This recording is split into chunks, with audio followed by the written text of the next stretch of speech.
اللہ الرحمن الرحیم۔ صبح کے واسطے دعا کہ مخصوص دعا، اے اللہ دنیا اور آخرت کی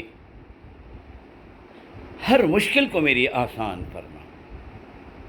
دیکھیے دنیا میں جو بھی مشکلات آئیں گے یا آخرت میں جو بھی مشکلات آئیں گے، اللہ ان سب کو تو آسان فرما دے۔ یہ بہت بڑی دعا ہے۔ دنیاوی مشکلات کا تو بیماریاں بھی آ گئے، پریشانیاں بھی آ گئے، بیپار نہ ہونا بھی آگا، ستانے والوں کا ہوگا، تکلیفاں، کیساں، یہ ساری چیزیں بھی آ گئے، ناخلف اولاد جی، یا غلط بیوی یا غلط شوہر، یہ بھی آگا۔ اور آخرت کی مشکل کا تو قیامت پہ تجھے حساب کیسا دینا اے اللہ، اور کیسا میں تیرا سامنا کروں میں گنہگار ہو کر۔ اور یا اللہ وہ مشکل گھڑیاں قیامت کی، جیسا کہ میرے نبی نے فرمایا تھا، قیامت کے خبر کے منظر سے زیادہ ہولناک منظر میں نے کہیں نہیں دیکھا۔ یہ تو حضور پھر قیامت کے بارے میں اللہ خود فرماتا ہے، یوم یجعل الولدان شیبا، بچہ ہے تو غموں سے نڈال ہو کر بوڑھا ہو جائے گا، یا اتنا دن ہوگا کہ اس دن پیدا ہوا تو اتنا کوئی عرش کے سایہ نہیں ہوگا، جہاں ہر ایک کو کھڑنے کی اجازت نہیں، یا پھر پاؤں زمین کے نہیں رہیں گے، یہ زمین پر پاؤں ٹکنی نہیں گرمی میں ہمارے، وہ میٹل کی ہو جائے گی، اور ہر آدمی کو اپنے عمل کے حساب سے تکلیف پہنچتی شروع ہو جائے گی۔ کیا ہوگا؟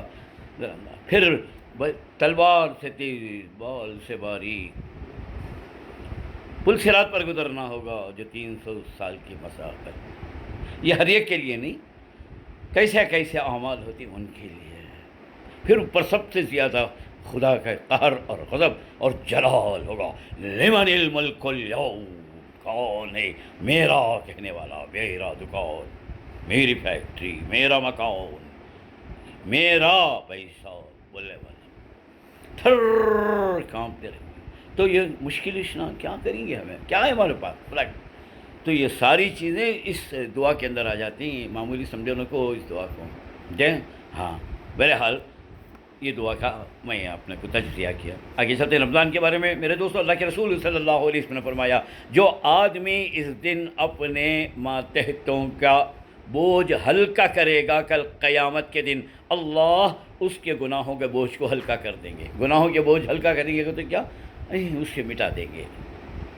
کیا ہے ماتحت؟ تمہارے پہلے بیوی آتی ہے جی، اس کا کام کاج کو ہلکا کرنا، یا تو آپ ایک کام والی اپنے نہیں آتی رہی تو اگر پیسے والے ہیں تو 2 کام والیاں رکھ لیو، ایک کپڑے دھونے والی، ایک برتن دھونے والی، تمہارے بیوی کا کام پکانے کا۔ نہیں اپنے پاس اتنی طاقت کی نہیں ہے تو آپ خود ذرا ہاتھ بٹاؤ۔ عام طور پر دیکھا جاتا ہے بھائی کام پہلے اٹھ کو سحری گہری پکاتے رہے تو مرد بانے خراٹے لے کو سوتے رہتے ہیں، اٹھو جی کر کو بولتے رہنا، بولنا کتنے گھنٹے کر سوتے رہتی ہیں۔ تو یہ کوئی بات ہوئی؟ بیوی کا ساتھ دے دینا۔ میرے رسول صلی اللہ علیہ وسلم بی بی عائشہ رضی اللہ عنہ کو آٹا گن کو دیتے تھے۔ میرے رسول صلی اللہ علیہ وسلم ہڈی سخت تھی تو چاپ کو نرم کر کو بی بی عائشہ کو دیتے تھے۔ کیا یہ بری بات ہے؟ وہ ہمارے گھر کے تمہارے اماں یہاں بولتے ہیں، اٹھ رہے انہیں ایک آیا کانکا کی ہجڑا تو اٹھ بھائی کان کے کاما کا لگ بڑھ گائے کرتی۔ ہاں یہ غلط کام نہیں، یہ مدد ہے۔ بیوی تو رفیق حیات ہوتی ہے، شریک حیات ہوتی ہے، اس کا ساتھ دینا گناہ ہے۔ تو کسی کا کوئی کام خاص نہیں ہے۔ میرے آقا کردہ لے کے بعد تمہیں بھی مئی کو سے کھیت کے ملیاں، یہ یاد رکھو، ان کا ساتھ دیا۔ پھر کیا چھوٹا موٹا کتنا ہوتا ہوتا پکاؤ کر کے تو نہیں بول رہی نا، دستر جوڑ ڈالے، اٹکلا کو دے ڈالے، یا کیا تو بھی تم نے چائے بنا ڈالے، تم نے کیا دودھ گرم کر ڈالے، کتنا ہوتا تمہارے ہاتھ سے دیو۔ نہیں تو تمہارے بڑے بڑے بچے رہتے ہیں، ان کو بولو، بچے بھی سوتے رہتے سب، ایک گھر کی ماں یا نہیں تو گھر کی بیوی، کیا یہ بہت بڑی تکلیف دیتی۔ قیامت کے اندر ہلکا کرنا رضا گناہوں کا بوجھ یہ کرو۔ ایسے ہی دکان میں جو کام کرنے والے ہیں ان کو نوکروں کو بھی ابھی آرام سے سو کو اٹھ کو 12 بجے آتی ہیں، تب تک انہیں 9 بجے دکان کھول کو پک کر کے انہیں بے پال کرتے رہنا تھا، تھکو چور ہو جاتا، انہیں بھی تو روزے دار رہتا ہے نا دیں، تو باغوں پہ کیا ہوا سمٹ لیتی ہیں۔ اس کے بعد پھر نماز کو گئے تو انہیں بعد میں جانا سو، تمہیں نماز پڑھ لے جا رہے تو وہاں پڑھ لے گا، جا کیا رہتا خود کر ڈالے نماز پڑھنے اور جلدی اسے الگ ڈانٹنا آ جانا بولے اسے ذرا خود انہیں بھی کرے آنا میں آرام کر 12 تک آیا ظہر کی نماز کے بعد ایک آدھا گھنٹہ اسے بھی ذرا سونے دے ڈالے تو کیا ہو جاتا ہے. نہیں تو 1 سے 2 نوکراں 1 مہینے کے واسطے رکھ لو بھی ٹیمپروری جی اس کا بھی ثواب آتا نا اپنے کو. ایسا جیسا پہ بھوکے ہیں انہیں بھی روزے کی حقیقت تو کی یہی ہے. غریبوں کی غربت کو سمجھو, بھوکوں کی بھوک کو سمجھو, پیاسوں کی پیاس کو سمجھو, جاگتے نا ان کی نیند کی قیمت کو سمجھو.